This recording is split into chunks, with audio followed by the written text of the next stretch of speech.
Buenas tardes a todos. Vamos a comenzar la sesión prevista para el día de la fecha, 7 de febrero del 2022. Y entonces primeramente vamos a irnos, ¿verdad?, a nuestra aula virtual como siempre lo hacemos. Y de ahí entonces vamos a empezar a ver la presentación que normalmente empleamos Genially para el efecto. Bueno, estamos ya en la última unidad que corresponde, ¿verdad?, a nuestro programa de estudios.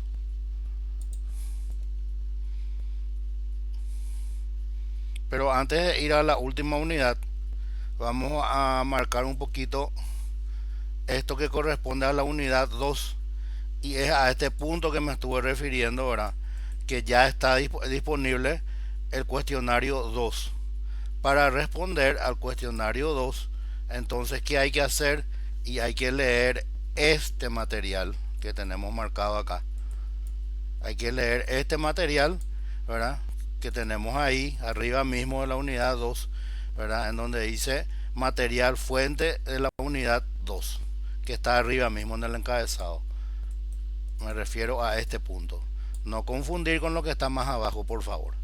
Entonces le dan una lecturita a ese material y acto seguido entonces ya vamos al cuestionario 2. Como les dije, ahora ya estamos en la unidad 3, ¿verdad? Vamos a desarrollar este punto específicamente, que lo vamos a ir desmenuzando, ¿verdad?, como normalmente lo hacemos, porque es un material muy denso.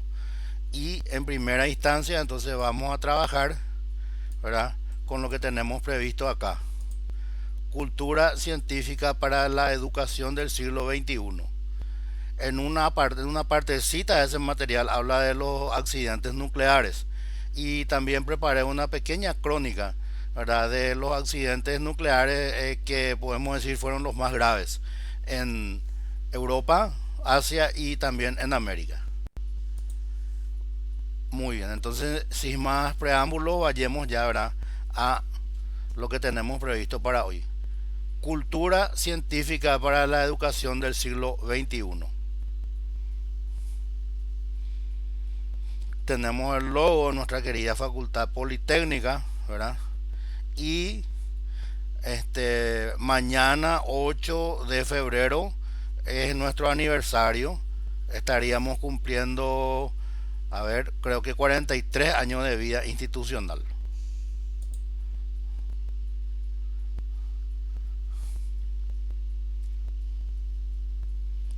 Introducción.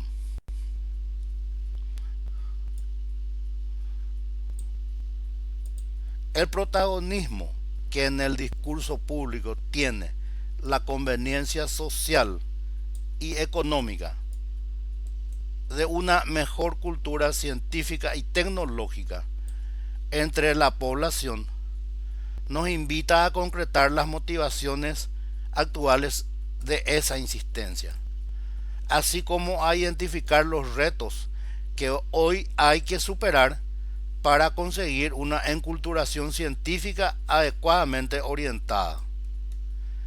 Habida cuenta de la variedad de contextos que al respecto podrían tenerse en cuenta, y considerando el tema concreto de este tema monográfico, con la presente aportación nos ocuparemos de ofrecer reflexiones y propuestas que puedan contribuir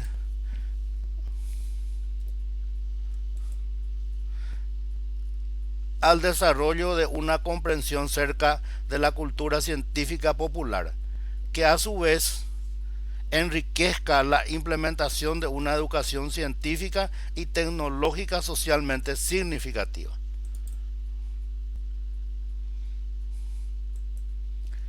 Comenzaremos este trabajo recordando brevemente las distintas definiciones que han ofrecido del concepto de cultura científica en los contextos especializados, para luego centrar nuestra atención en la relevancia social de la cultura científica popular, dadas las circunstancias de la sociedad del conocimiento actual.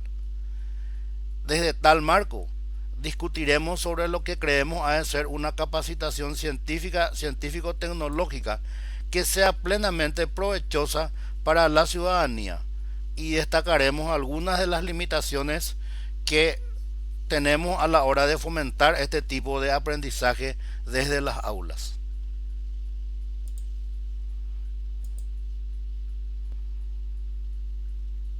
La ciencia moderna se consagró como un motor fundamental para el progreso económico y social a partir de la Segunda Guerra Mundial. Desde entonces, la apropiación social de más conocimientos científicos e ingenieriles se consideró oficialmente conveniente e incluso necesaria, junto al resto de medidas generales de promoción de la ciencia y la tecnología en los países más avanzados. En particular, la importancia de un incremento de la cultura científica popular se justificó sobre dos argumentos principales. Primero, ello se traduciría en un incremento de los recursos humanos que constituían el potencial técnico e innovador del desarrollo tecnológico, y con él el de las capacidades industriales nacionales, y porque la adquisición de cultura científica se consideraba asociada a la percepción positiva de apoyo al sistema de ciencia y tecnología, incluidas las iniciativas de desarrollo industrial de base tecnológica. Entonces, una vez más, ¿verdad? Estamos refiriéndonos, ¿verdad?, a la importancia que tuvo en la humanidad, el impacto que tuvo en la humanidad la Segunda Guerra Mundial. A partir de ahí, o sea, durante la misma guerra se fueron, ¿verdad?, creando diferentes tipos de inventos, principalmente de uso militar. Y eso ya continuó, ¿verdad?, ya continuó de forma ininterrumpida hasta nuestros días.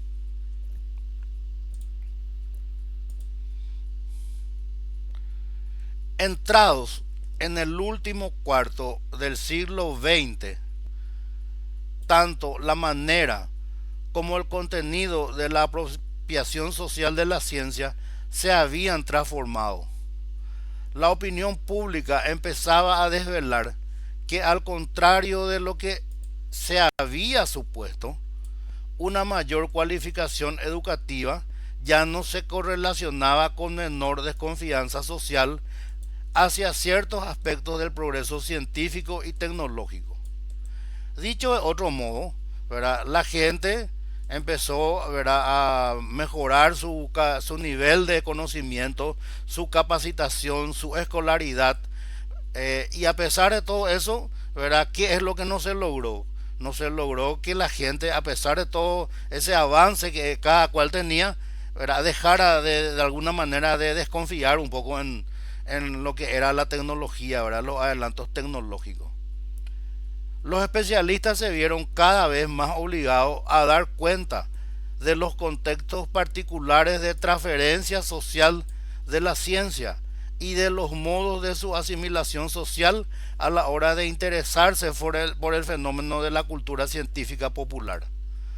Aquella transformación había sido propiciada en parte por las propias medidas políticas puestas en marcha para lograr un mayor impacto en la sociedad y la economía durante la segunda mitad del siglo pasado en los principales países de Occidente. Un ratito.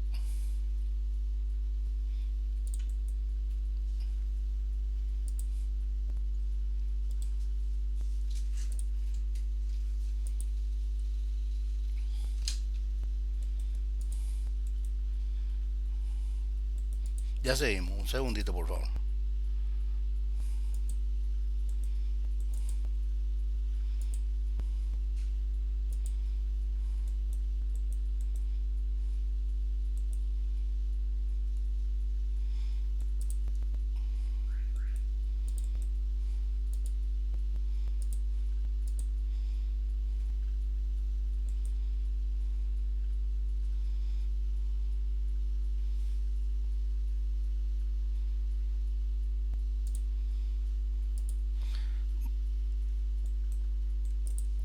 Muy bien, ahí cambié mi display, ¿verdad?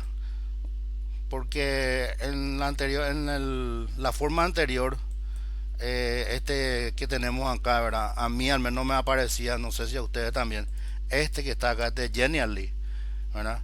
Me aparecía ahí debajo mismo, ¿verdad? Y no podía leer lo que estaba porque me tapaba. No sé si eso también sucedía con ustedes. Sí, profe, tapaba el texto. Tapada, perfecto. Entonces vamos a seguir así. Genial. Vamos a seguir. Ahora sí ya hemos dejado de lado esa problemática. Esta situación ayudó a complejizar el punto de vista especializado acerca de la cultura científica popular, en tanto que contribuyó a que se hiciera mayor hincapié en los motivos por los que los individuos adquieren y utilizan los conocimientos científicos y las tecnologías.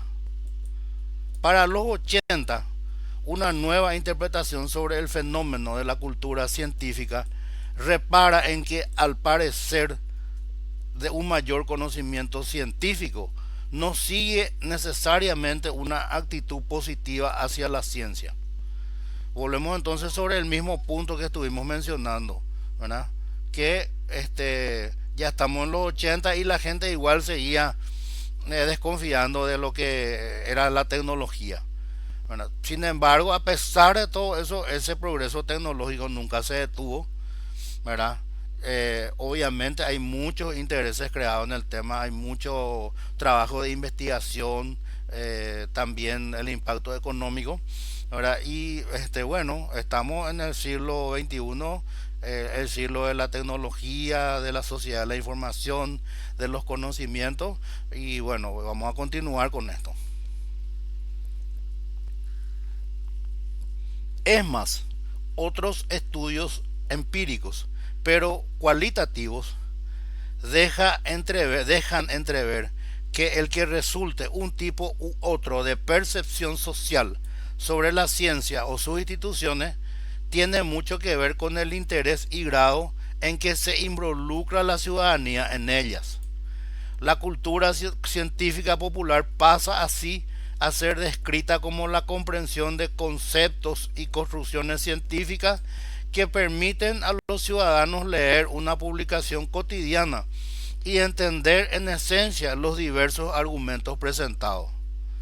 Acá estamos en la década de los 80. ¿Qué sucedía, por ejemplo, en Paraguay en ese momento? ¿Cuál era el contexto? Y estábamos, ¿verdad?, muchísimo más atrasados de lo que estamos ahora.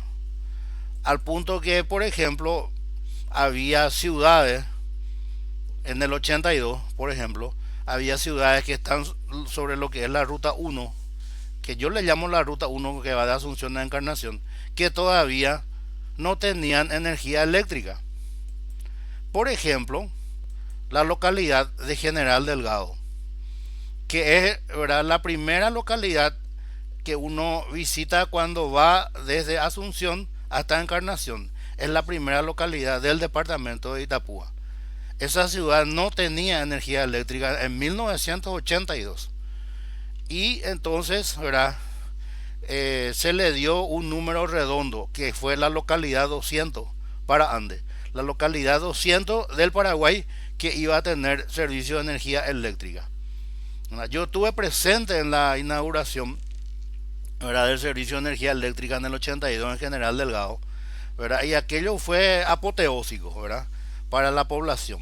Eso para que ustedes tengan una idea nomás, ¿verdad? Cosas que para ustedes ya son cotidianas, ¿verdad? Como el servicio de energía eléctrica. Sin embargo, en el Paraguay de los 80, ¿verdad?, todavía era una realidad muy, muy lejana, ¿verdad?, para muchos compatriotas. Y teníamos ya Itaipú en ese momento y de alguna manera había que electrificar todo lo que se podía dentro del país. Y antes de seguir, ¿verdad?, no construir Itaipú hubiera sido condenar al Paraguay al subdesarrollo eterno. Vamos a seguir.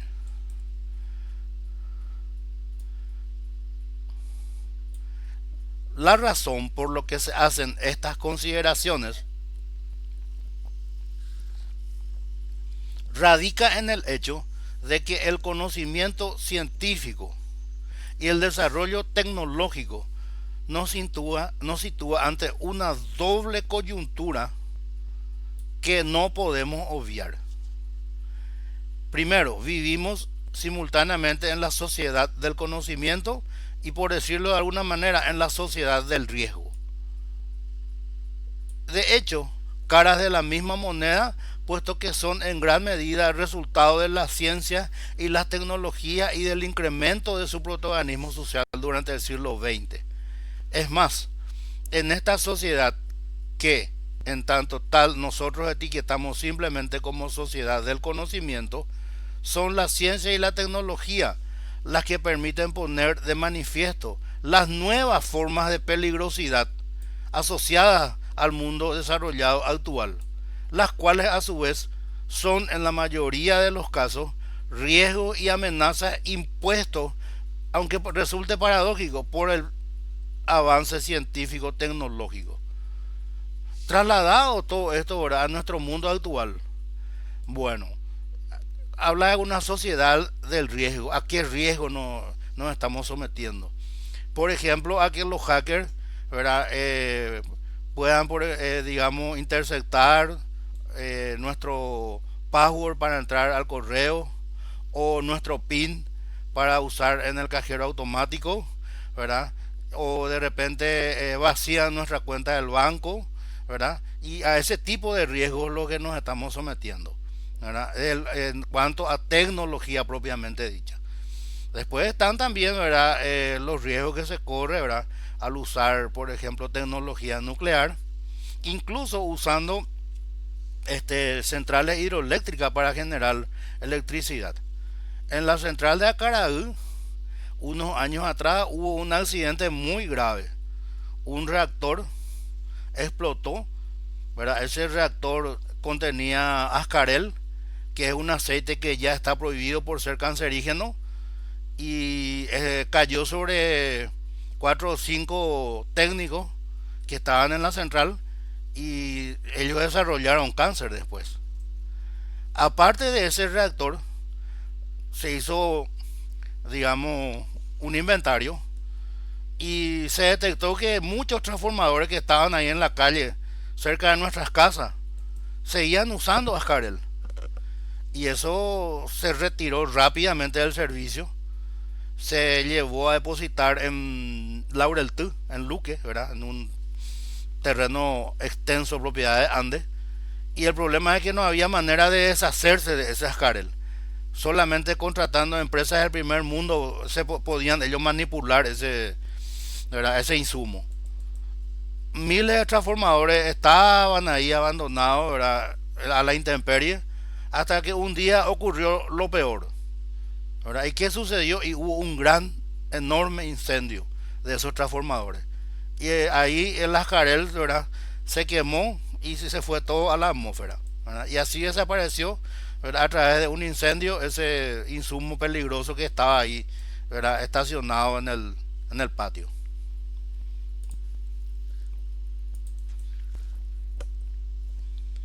En esta sociedad del conocimiento, los ciudadanos nos encontramos ante escenarios de acción que en efecto son socialmente muy complejos y que por ello a menudo nos obligan a tomar decisiones incluso arriesgadas en lo individual. Son esas circunstancias científico-tecnológicas las que, más allá de respaldar su habitual conveniencia social como recurso de progreso, parecen justificar la idoneidad de establecer a la cultura científica popular como condición necesaria para una toma de decisiones que se puedan considerar razonablemente adecuadas. Sin embargo, este reclamo, que está íntimamente asociado a la asunción de la pericia científica como habitual principio de autoridad en la vida democrática, no siempre tiene en cuenta que la propia cultura vinculada a tal credencial también ha ido cambiando su naturaleza como bien posicional. Es así que en la década de 1990 aparece un modelo alternativo de comprensión y análisis de la cultura científica popular, el de ciencia y sociedad, que toma como base teórico-metodológica las ciencias sociales y las humanidades. En él, por un lado, son los procesos de apropiación y comunicación sociales de la ciencia y la tecnología, y en particular, ¿verdad?, los contextos de su adquisición y uso, los que han tomado el principal protagonismo a la hora de ocuparse por atender a la comprensión pública de la ciencia.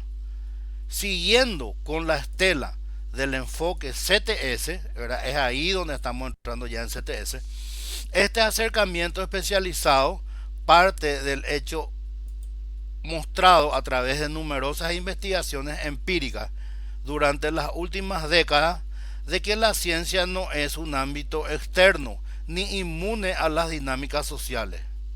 Asimismo, el paradigma ciencia y sociedad recoge las tesis de que la adquisición del conocimiento científico no puede reducirse al aprendizaje de enunciados teóricos, sino también prácticos.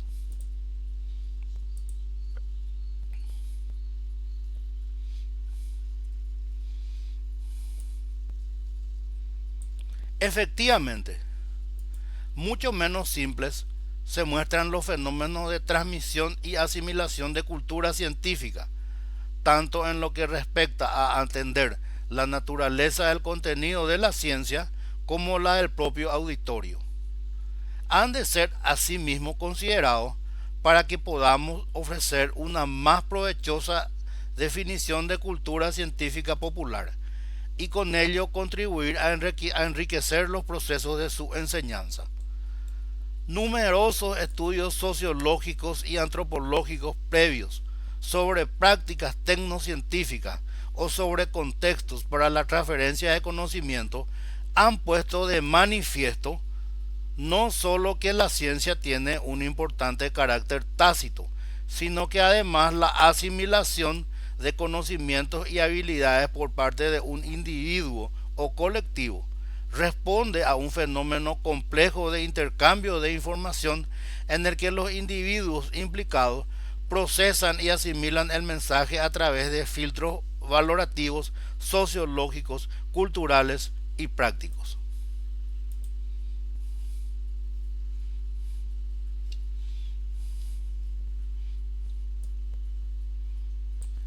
Los autores que estudian ahora la cultura científica desde la perspectiva CTS no solo tienen todos estos factores y circunstancias en cuenta, sino que también han sabido mostrar cómo la sociedad del conocimiento propicia la acentuación de diversos procesos favorables a un incremento de la cultura científica y tecnológica. Sin embargo, muchos de esos procesos de enculturación están muy alejados de los sistemas educativos formales, aunque son estos últimos los que constituyen el horizonte de este trabajo. De hecho, los estudios CTS dedicados al análisis de los contextos de comunicación y apropiación sociales de la ciencia se pueden ocupar de aplicar los resultados de sus investigaciones al contexto educativo. Es precisamente por la relevancia de lo que ello implica a la hora de ofrecer una forma más realista y socialmente significativa de comprender la cultura científica popular. Retomamos la importancia que estos nuevos fenómenos de aprendizaje tienen para el desarrollo de una más apropiada educación científica y tecnológica hoy.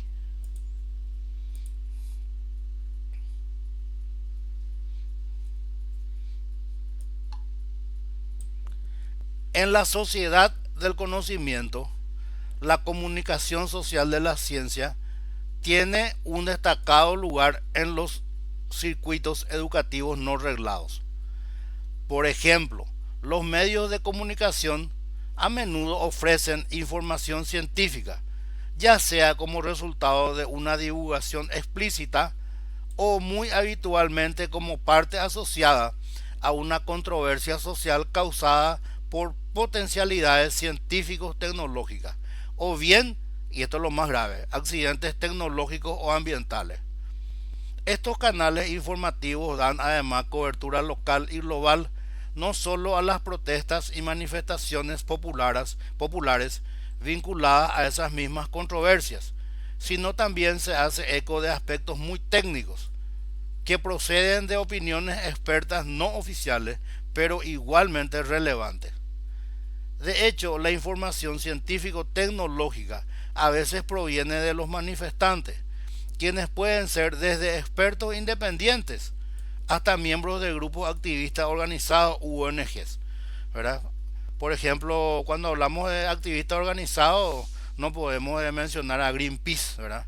Que siempre está en la lucha, siempre está ahí, ¿verdad? Martillando para que se deje, para que se respete más el ecosistema, ¿verdad? Para que se dejen de cazar ballenas y todo ese tipo de cosas. Incluso se preocupan de que ya no haya más corrida de toros, ¿verdad? Porque realmente yo particularmente no le veo, ¿verdad? No le veo el chiste, ¿verdad? A las corridas de toros en España en donde el animal es sometido a una cruel tortura hasta su muerte posterior.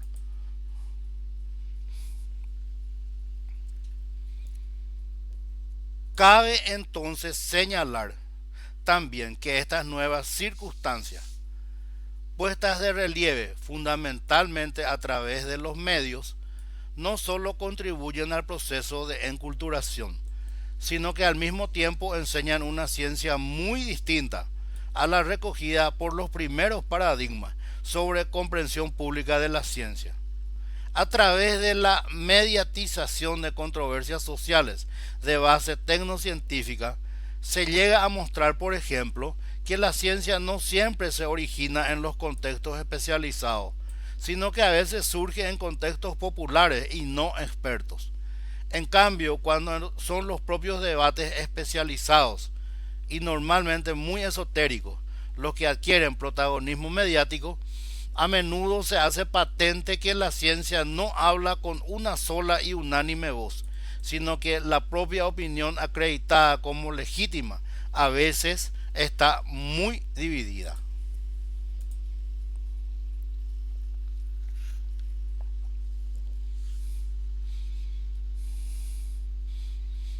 Y acá vamos a enfatizar un poquitito ahora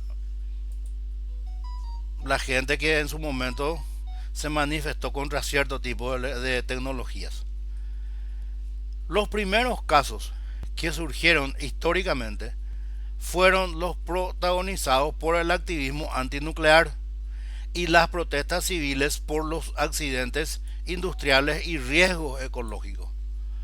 Más tarde se sumó en la década de 1980 otra particular manifestación de participación cívica, el consumo diferencial, que dicho de otro modo decía la gente, bueno, ya no vamos a comprar tal producto de tal empresa.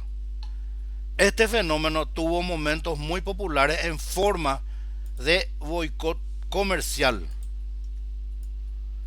Sin embargo, y como consecuencia de ciertas intoxicaciones y controversias alimenticias, como las protagonizadas por los derivados de organismos genéticamente manipulados, es más habitual encontrar prácticas más extendidas socialmente, como la compra selectiva. Estas acciones ciudadanas, informadas y conscientes, son muestras de prácticas en las que aprender y participar se convierten en experiencias estrechamente relacionadas, no en elementos independientes ni pasos sucesivos de una supuesta lógica lineal para la toma de decisiones y cursos de acción. Con relación, ¿verdad?, a los alimentos genéticamente modificados o manipulados, hoy en día en nuestro mercado el maíz que estamos consumiendo, ¿verdad? Ya no tenemos prácticamente nosotros maíz, digamos, nacional, ¿verdad? Todo ya es maíz genéticamente modificado. ¿Y quién lidera, digamos, la parte de semillas genéticamente modificadas?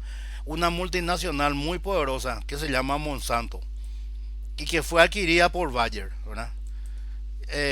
Si queremos conseguir entonces maíz nacional, entre comillas, que no sea genéticamente modificado, ¿a dónde tenemos que acudir? Y no nos queda otra que acudir, ¿verdad? A nuestros indígenas, ¿verdad? Ellos sí todavía tienen, gracias a Dios, ¿verdad? El maíz nacional, el maíz natural, que no está genéticamente modificado. Ocurre lo mismo con la soja. Todo ya está genéticamente modificado. Bueno, te repetí sin darme cuenta. Perdón. En el contexto social que nos rodea, la generación de cultura científica de los ciudadanos no solo es independiente de la participación social, sino que enculturación y participación se hallan estrechamente vinculadas como procesos en paralelo, mutuamente realimentados.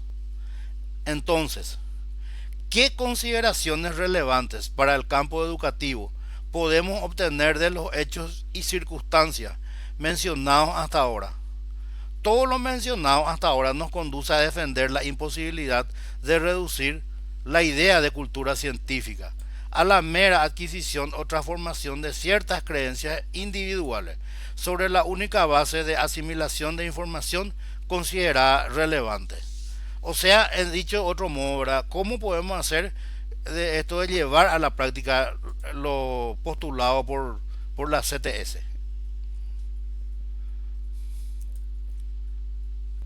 Las consideraciones anteriores respaldan también el interés que lleva a repensar a la educación científica popular partiendo de las tesis propias del enfoque CTS, ya que han sido en gran medida los estudios pertenecientes a este campo y otros ámbitos afines los que han puesto de relieve en la naturaleza contextual y multidimensional de los procesos de apropiación y comunicación sociales, de la ciencia y de la propia cultura científica. A este respecto, es justo recordar que el paradigma ciencia y sociedad en el estudio de la cultura científica en particular y la perspectiva ciencia, tecnología y sociedad en general tienen su homólogo en el ámbito de la enseñanza de las ciencias y las ingenierías en el llamado modelo de educación CTS.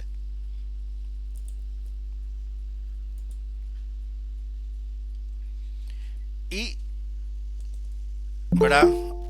Probablemente esta sea, ¿verdad?, la parte más importante de la sesión de hoy. Pero me voy a ir un ratito a nuestra aula, me da la impresión de que alguien quiere entrar. Ahí está. Vamos a seguir.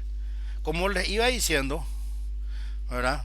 Acá en esta diapositiva probablemente tenemos, ¿verdad?, la parte más importante de la sesión de hoy.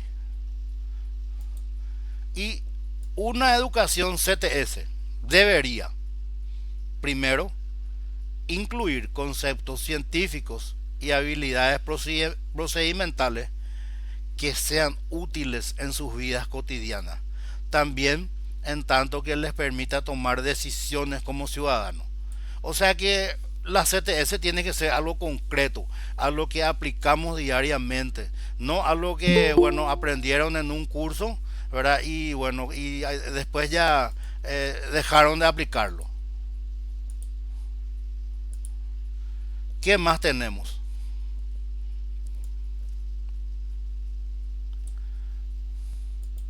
Centrarse en aspectos societarios locales, en cuestiones y problemáticas que emergen en sus entornos más próximos. Dicho otro modo, ¿verdad? Tenemos que ver, bueno, qué es lo que sucede, ¿verdad?, en nuestra comunidad. ¿Con respecto a qué?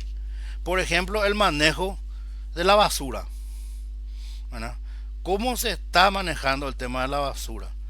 No solo también eso, debemos ver otras cuestiones como ciudadanos que son de capital importancia para nuestra calidad de vida. ¿Qué tal está el servicio de agua potable? ¿Verdad? O el servicio de energía eléctrica, o la provisión de internet en nuestras casas, ¿verdad? Son cosas que nosotros tenemos que de esa manera digamos, hacerlo aterrizar de manera concreta en nuestra vida diaria. No dar el curso de CTS, saber que es CTS y terminó ahí el partido. Tenemos que irnos del dicho al hecho. Atender a sí mismo a problemas globales, a los asuntos que conciernen al todo el planeta, como son los medioambientales o los relacionados con los límites del crecimiento industrial en general. Es preocupante, ¿verdad?, que por ejemplo en la Amazonia se esté instalando diariamente cientos y cientos de hectáreas. Si digamos eso continúa a este ritmo, vamos a quedarnos, ¿verdad?, sin el pulmón del planeta. Ese mismo fenómeno se está dando en nuestro Chaco. Y el problema más grave del Chaco es que es un ecosistema muy frágil. ¿Eso qué significa? Que si hacemos un pequeño cambio, ¿verdad?, de cualquiera de sus componentes, incide de manera muy negativa en el contexto general. Eso está ocurriendo también en nuestro Chaco y ya ocurrió, ¿verdad?, en la década del 80 cuando se expandió la frontera agrícola.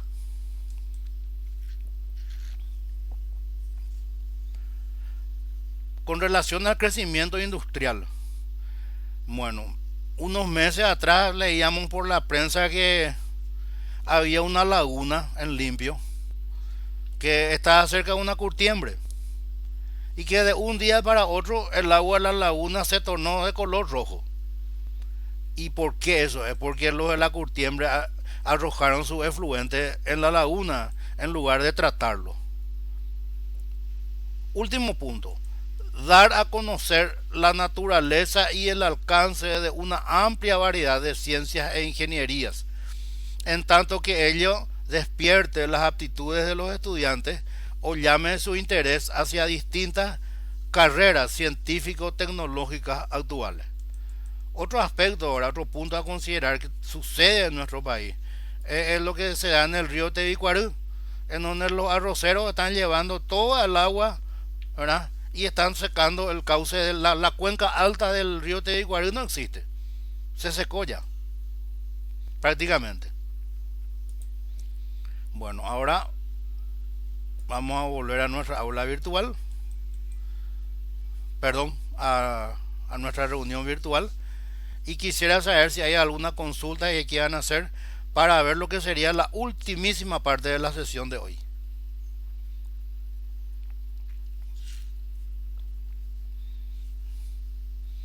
Y bueno, vamos a seguir entonces.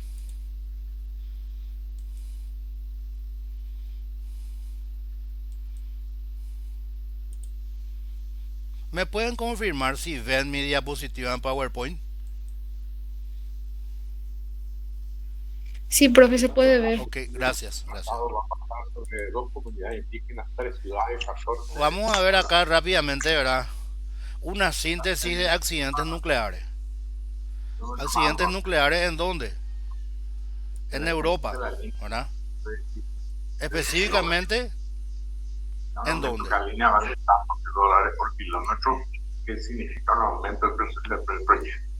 El desastre de Chernobyl. Esto fue en Ucrania, que en ese entonces formaba parte de la Unión Soviética. Tengo entendido que hay un micrófono abierto, chicos, de Fidel. ¿Qué más vamos a ver aparte de Chernobyl en Asia? Esto es más reciente. El desastre de Fukushima. Esto fue en Japón. Y folclórico lo que pasó acá en América. No fue en una central nuclear. ¿En dónde fue? Fue en una clínica en la que criminalmente dejaron abandonado un aparato de radioterapia que en ese entonces era utilizaba cobalto, que hoy en día ya no se usa para el tratamiento del cáncer. Chernobyl. En 1986 ocurre la desgracia de Chernobyl, ¿verdad? El accidente nuclear más grave de la historia de la energía nuclear. fue clasificado como nivel 7, el de Fukushima también. Accidente nuclear grave de la escala INES, el valor más alto. Aunque es el último nivel en el que se clasificó el accidente nuclear de Fukushima, las consecuencias del accidente de Chernobyl fueron todavía mucho peores. Y tenemos acá a la derecha, ¿verdad?, lo que sucedió en Chernobyl. Explotó un reactor, ¿verdad?, y así quedó la central, en este estado. Ese reactor, ¿verdad?, estuvo ardiendo ahí y no tenían forma de apagarlo. ¿Y dónde está Chernobyl? Está en Ucrania, 18 kilómetros al noroeste de la misma ciudad y a 16 kilómetros de la frontera entre Ucrania y Bielorrusia, ¿verdad? Y a 110 kilómetros al norte de la capital de Ucrania. Justamente, ¿verdad?, el accidente ocurrió el 26 de abril. El 1 de mayo en la capital de Ucrania, que es Kiev, que está a 110 kilómetros, tenían previsto hacer un desfile por el Día del Trabajador, ¿verdad? Vale decir 5 días después del accidente, ¿verdad? Las autoridades del nefasto régimen comunista soviético, ¿verdad?, se llamaron a silencio, no avisaron a la población y a pesar de todo eso permitieron que se haga ese desfile, ¿verdad?, en Kiev. Y ahí seguramente que mucha gente se adquirió también radiactividad. ¿Cuáles fueron las causas del accidente de Chernobyl?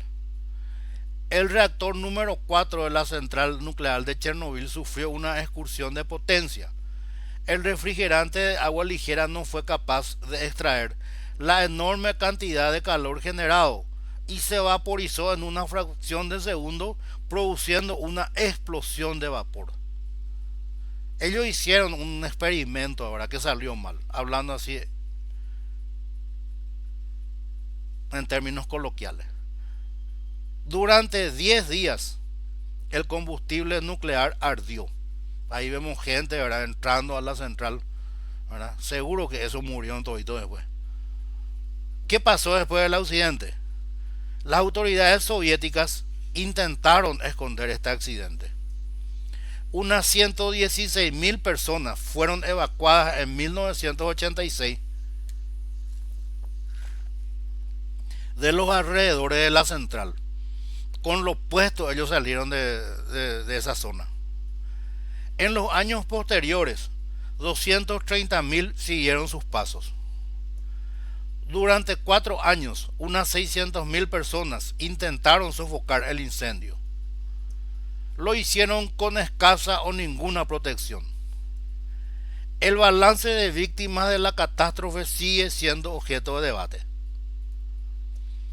El Comité Científico de la ONU solo reconoce oficialmente una treintena de muertos, entre los operarios y bomberos que fallecieron por la radiación después de la explosión. En 2006, Greenpeace estimó en unos 100.000 el número de muertos. A finales de 2016 se instaló un gigantesco arco de acero estanco sobre el reactor dañado. Y está acá, ¿verdad? Acá vemos justamente, ¿verdad?, el acero. Es una estructura que cubrió el agrietado e inestable sarcófago de hormigón, ¿verdad? Es como que le pusieron, es como una tumba gigante que le hicieron al reactor. Y tenemos acá, ¿verdad?, fotos de Chernobyl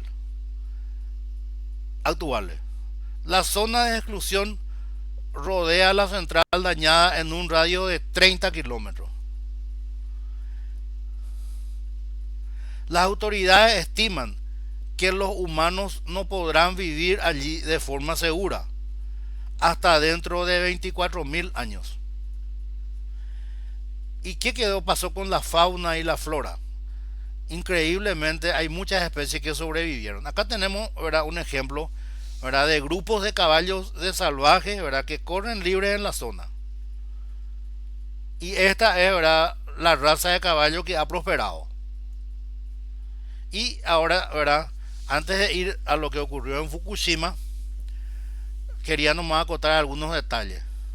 Como les dije, las autoridades soviéticas se llamaron a silencio. Ellos tenían la obligación de comunicar eso a un organismo pertinente. No lo hicieron. Permitieron que se llevara a cabo el desfile en Kiev. ¿Y cómo al final se descubrió esto? Los noruegos descubrieron este accidente nuclear. Porque ellos tenían, ¿verdad?, un centro en donde medían radiaciones. Y llegó ahí un viento, ¿verdad?, que portaba radiactividad, vientos radiactivos que provenían de esa zona. Y ahí ellos informaron, ¿verdad? Y ahí se pudo detectar la magnitud del problema. Otro punto, ¿verdad?, que no menciona el material es cuando explotó el reactor. Ellos estaban, los rusos, la Unión Soviética estaba en guerra con Afganistán. Lo que ellos hicieron fue traer, ¿verdad?, todos los helicópteros con sus respectivos pilotos, ¿verdad?, a Chernobyl para arrojar, ¿verdad?, para tratar de apagar el reactor desde arriba. Bueno, eso se contaminaron también todito con radiación. Al final, ¿cómo lo que apagaron? Y entraron por debajo, ¿verdad? Hicieron algo así como un túnel y a partir de ahí pudieron llegar, ¿verdad?, a la zona del desastre. Ahora vamos a hablar de Fukushima, ¿verdad? Pero esto es totalmente diferente. Porque no fue, digamos, mala manipulación. Fue producto de un tsunami. Pero también el grado 7, como el de Chernobyl. Tenemos acá una breve ficha técnica de la central nuclear de Fukushima, ¿verdad? Y la parte más importante, tenemos 6 reactores y la potencia, ¿verdad?, 4.7 gigavatios.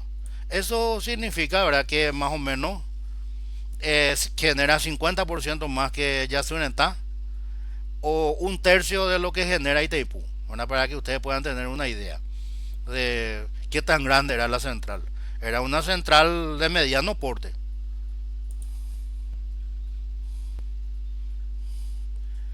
Y un tsunami sabemos, ¿verdad?, que es un maremoto, es una agitación violenta de las aguas del mar a consecuencia de una sacudida del fondo marino, que a veces se propaga hasta las costas, dando lugar a inundaciones y olas gigantes. Y es exactamente eso lo que sucedió. El 11 de marzo de 2011 se produjo un terremoto de 9 grados en la escala de Richter en la costa noreste de Japón. Ese día los reactores 1, 2 y 3 estaban operando, mientras que las unidades 4, 5 y 6 estaban en corte por una inspección periódica. Y ahí tenemos el mapa, ¿verdad?, de los reactores. Cuando el terremoto fue detectado, las unidades 1, 2 y 3 se apagaron automáticamente, conocido con el nombre de SCRAM en reactores con agua en ebullición. Al apagarse los reactores, paró la producción de electricidad. Normalmente, los reactores pueden usar la electricidad del tendido eléctrico externo para enfriamiento y cuarto de control, pero la red fue dañada por el terremoto. ¿Qué sucedió entonces? Los motores diésel de emergencia para la generación de electricidad comenzaron a funcionar normalmente, pero se detuvieron abruptamente unos minutos después con la llegada del tsunami que siguió al terremoto. La ausencia de un muro de contención adecuado para los tsunamis fuertes, que no son característicos en la región, permitió que el maremoto, con olas de más de 15 metros, provocó en la central que el agua penetrase sin oposición alguna. Se inundó la central. La presencia de numerosos sistemas críticos en áreas inundables facilitó que se produjese una cascada de fallos tecnológicos, culminando con la pérdida completa de control sobre la central y sus reactores. La gravedad del accidente. La Agencia de Seguridad Nuclear e Industrial elevó el nivel de gravedad del incidente a 7 para los reactores 1, 2 y 3. el máximo de la escala INES, que ya habíamos visto cuando hablamos de Chernobyl, y alcanzó el mismo nivel que el accidente de Chernobyl de 1986. Se declaró inmediatamente el estado de emergencia nuclear. Se evacuó a la población residente en las zonas adyacentes, con un aumento progresivo del perímetro de seguridad, de 10 a 50 kilómetros a la redonda. Se movilizaron a las Fuerzas Armadas. Se intentaron varias formas de enfriar el reactor y se trató de inyectar agua marina y ácido bórico. Se suministró yoduro de potasio a la población, ya que es un medicamento antitiroideo. Este actúa impidiendo que el yodo radiactivo ingrese a la glándula tiroides. Se desplazaron los vuelos de la aviación civil del entorno de la central afectada. Todo eso entonces sucedió en Japón. Y ahora vamos a ver, ¿verdad?, el caso en América. Folclórico. Y sucedió en México. ¿Y qué es lo que pasó ahí? Y vamos a enterarnos. Sucedió en 1983, poco más de 2 años antes de la explosión de un reactor en la planta nuclear ucraniana de Chernobyl. Pero en los años posteriores se le conoció como el Chernobyl mexicano, ya que entonces era considerado el mayor accidente con material radioactivo en América Latina. La tragedia tuvo su origen en el Centro Médico de Especialidades de Ciudad Juárez, en Chihuahua, cuando en 1977 un grupo de doctores del hospital privado compraron una máquina de radioterapia equipada con una bomba de cobalto 60, un isótopo radiactivo sintético que emite rayos gamma utilizado para tratar a pacientes con cáncer. 6 años después, le encomendaron a un trabajador de mantenimiento del hospital llamado Vicente Sotelo y uno de sus amigos llamado Ricardo Hernández para que se la llevaran y lo vendieron como ferro viejo. O sea que jamás entró en operación, ¿verdad?, ese aparato de radioterapia. Ellos introdujeron eso al país de contrabando. ¿Y por qué nunca usaron? Porque no tenían personal capacitado. Por la falta de personal capacitado, el aparato nunca pudo ser usado. Y debido a sus dimensiones, ocupaba un espacio importante en el hospital. Por lo que si no se usaba, por lo que era una prioridad deshacerse de él. Por su peso, 100 kilos, el trabajador no dudó en aceptarlo, ya que pensó que podrían ganar una buena cantidad de dinero si lo vendía en un depósito de fierro viejo. La única forma que los hombres encontraron para llevarse el aparato fue desmontándolo. Graso error. En el proceso perforaron el corazón de la bomba de cobalto, que contenía 6.000 balines de 1 milímetro de diámetro de material radiactivo, según consta en el informe sobre el incidente que elaboró la Comisión de Seguridad Nuclear y Salvaguardas, llamado Accidente por Contaminación de Cobalto 60, México, 1984. Una vez que terminaron de desmantelar el aparato, trasladaron las piezas en una camioneta Datsun blanca hasta un depósito de chatarra conocido como el Yonke Phoenix, donde les pagaron $78 el 6 de diciembre de 1983. Durante el trayecto del hospital al depósito de fierro, la camioneta iba goteando los restos de cobalto, según el informe, pero ya en el deshuesadero se mezcló con el resto del fierro viejo, que se vendió a su vez a distintas fundidoras, principalmente Aceros de Chihuahua y la maquiladora Falcón de Juárez S.A. Todo eso estaba contaminado. ¿Qué pasó después?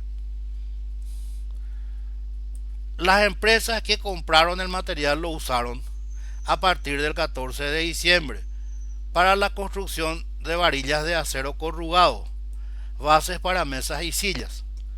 Se estima que unas 6.000 toneladas del material fueron distribuidas en la mitad de los estados del país y una parte se exportó a Estados Unidos.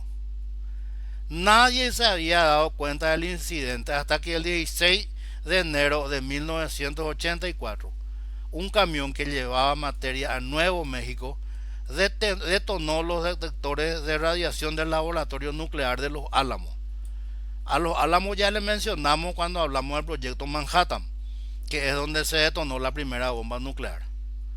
Estados Unidos emitió una alerta a México, pero fue hasta 10 días después que se pudo encontrar a una de las principales fuentes de contaminación: la camioneta en la que se habían trasladado las piezas del aparato al depósito. La camioneta fue localizada en la colonia Alta Vista, una de las zonas más pobres de Ciudad Juárez, donde había quedado parada durante semanas, porque poco después de haber llevado el aparato al depósito, ¿verdad?, le habían robado la batería. Parece un chiste, ¿verdad? Como estaba en un área abierta, niños que jugaban en la calle y personas que pasaban por el lugar estuvieron expuestos a la radiación todo el tiempo. Según las mediciones, la camioneta arrojaba en algunas partes casi 1000 rats, lo equivalente a la radiación que emiten 20.000 radiografías. El depósito también registró altas cantidades de radiación, pero cuando se trató de recuperar el material, ya había sido comprado por distintas fundidoras y maquilas. Se estima que aproximadamente 1000 toneladas de varilla nunca se recuperaron y pudieron ser empleadas para la fabricación de casas. Cuando se descubrió la dimensión del desastre, la revista mexicana Proceso publicó que Sotelo y su compañero fueron amenazados por el director del hospital, quien los obligó a firmar un documento en el que admitían que se habían robado la máquina. Como se mantuvo en secreto el número de personas que estuvieron expuestas a la radiación, se desconoce el tipo de afectaciones que sufrieron y la cantidad exacta. Tan solo en el estado vecino de Sonora hubo 164 casos de viviendas contaminadas. Conclusiones.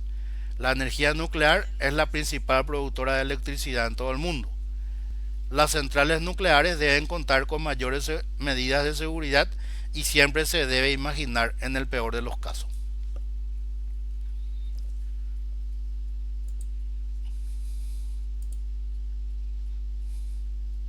Muy bien. Sí, exactamente, hay una serie de Fidel sobre HBO. De esta manera, chicos, siendo las 20 horas, si ustedes no tienen objeciones, levantamos la sesión. Profe, Sí, disculpa, no sé si es el momento, pero yo tuve un inconveniente para hacer el formulario y ya se me bloqueó. Eso ya no se puede más recuperar, profe. vamos a habilitar sin ningún problema hasta este sábado, no hay problema. Dale, profe, gracias. Sí, Gracias. termina la sesión y hago eso. Termina la sesión, cierro nuestra aula virtual y ya me voy a rehabilitarte el cuestionario. Teneme un chiqui de paciencia. Dale, profe, cuando pueda nomás. Gracias. De nada. Y bueno, levantamos la sesión, chicos. ¿Les parece?